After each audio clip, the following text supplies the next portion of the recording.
We wheel them and we turn them and we rock them and we sound them and we temper them and laughs the rhythm sweet. Hi guys, welcome back to the Riddim Suite. I'm your host Phylecia Renae, and today we're going to be getting travel tips from a world traveler.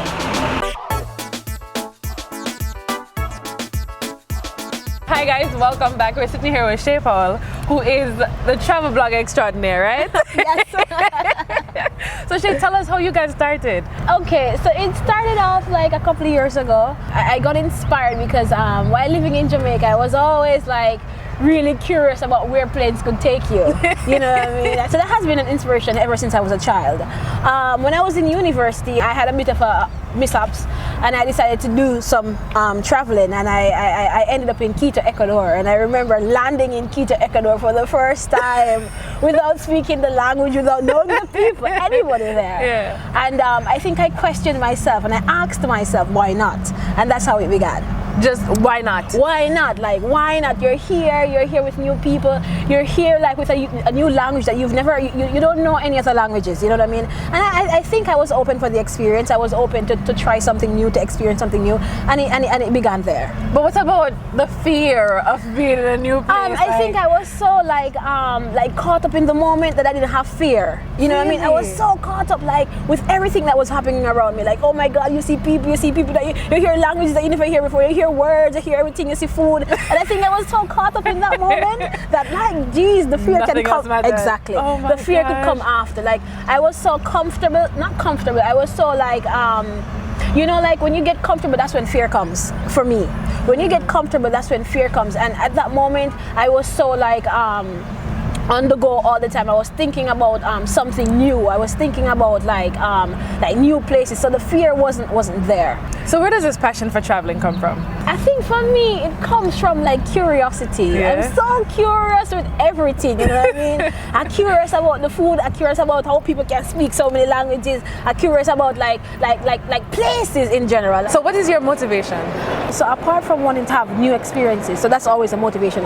Apart from that, you know, it feels nice to like keep going and keep telling people about Jamaica. That's like always a motivation for me, because every time I meet people, they always want to know about our little island. Yeah. They always want to know about the food, about the people, and I get so much pleasure from doing that. What challenges have you faced? Challenges, you're talking about languages, you're talking about people in general, you're talking about being in places by myself, you're talking about like planning and everything. Those are all the challenges I face every day of my life. Single day. Every single day. And these are things you're excited to face. I think I'm excited to do it. I don't know, like, why would you not want to try something new? Why would you not want to have challenges like that? To try to speak a different language, come on. For me, it's just something good and I love it. In all your pictures that I always see, right? You're traveling on a Jamaican passport. Yes. So how does the visa thing work out for you? It's never the easiest thing. You know that traveling with a Jamaican passport, we have so many restrictions. Right. If you want to do what I do, or if you're inspired to do what I do, try to first go to countries that don't require a visa. I think your passport is like your resume. Yeah. You know what I mean? Yeah. They see that you've been to these places, and they really see that you probably just want to travel to this country just to see what it's like. Right. So first, travel to places that don't require a visa, and then you go on to countries like that actually require a visa, and then that will be easier for you. But you know, I keep telling people, every time I go to an embassy and they tell me, no, it's okay, because I'm going to move on to the next country. I mean, you want to travel the world, one country, I mean, you don't get from, it's nothing, you know what I mean? So just move on to the other one, it's fine. So if you had to give us your top 2 favorite experiences, what would they be?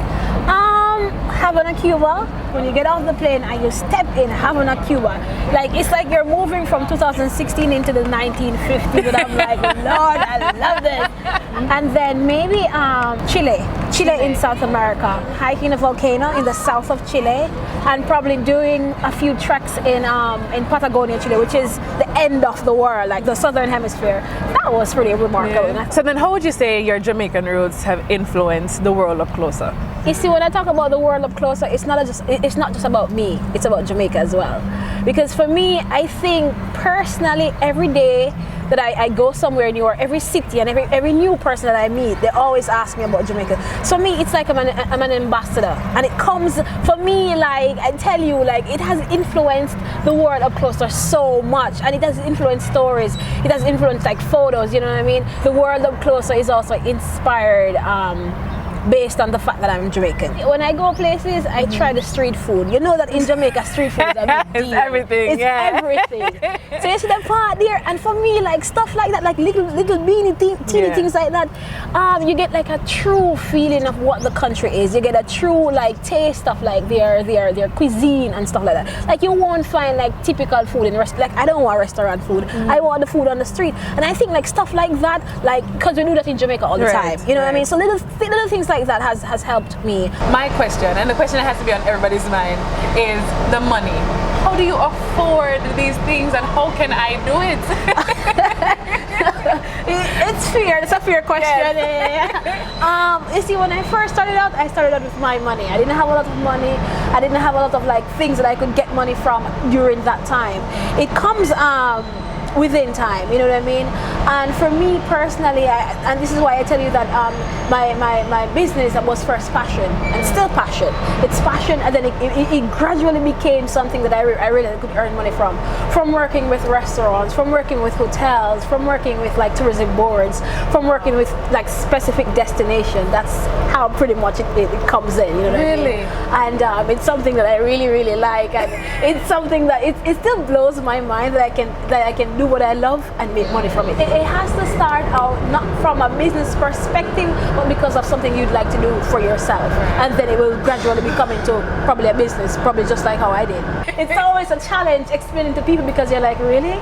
But that's it? That's it? Like, you know what I mean? I want the rest of it. I want the rest of it. Like, what do you have to do? Like, can I fill out a form or something? I'm like, I don't know. So with all this traveling that you do, where is home?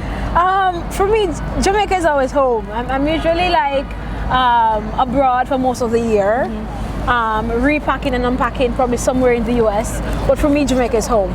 So then what advice would you give somebody who wants to follow in your exact footsteps, travel the world and see everything? Advice, like, for me, you know, you just have to be open to try new things. You know what I mean? If you're not open, that's where the problem is gonna be. You have to be open. You have to be able to like. I mean, for me, like basic tips or basic advice. Always read. You read about countries before you go there. That way you can have like a basic knowledge of what you're getting yourself into. You know what I mean? That's like the first step. You know what I mean? You want to go to America tomorrow, you need to go online, read about America. You read about the food, you read about the people, you read about how the people treat tourists. You know what I mean? Like stuff like that. And I think once you get that part down packed and you're open to like different things, you're open to experience things, then you're gonna be fine. The rest of it will come. The rest of it will it's just flowing. You know what I mean? It's fine. Like when I started out, it wasn't comfort. No. I told you that comfort comes, fear comes when you're comfortable, and I wasn't comfortable. It was a bit of a challenge, but I've grown to probably accept the challenge and probably learned how to deal with it. You know what I mean? It comes within time, and I think I'm at a space right now where for me it's like, yes, it's a challenge, but not something that's difficult and something that I can't do. I'm Shay Powell from the World of Closer and the DiRiddimSweet. We'll be right back.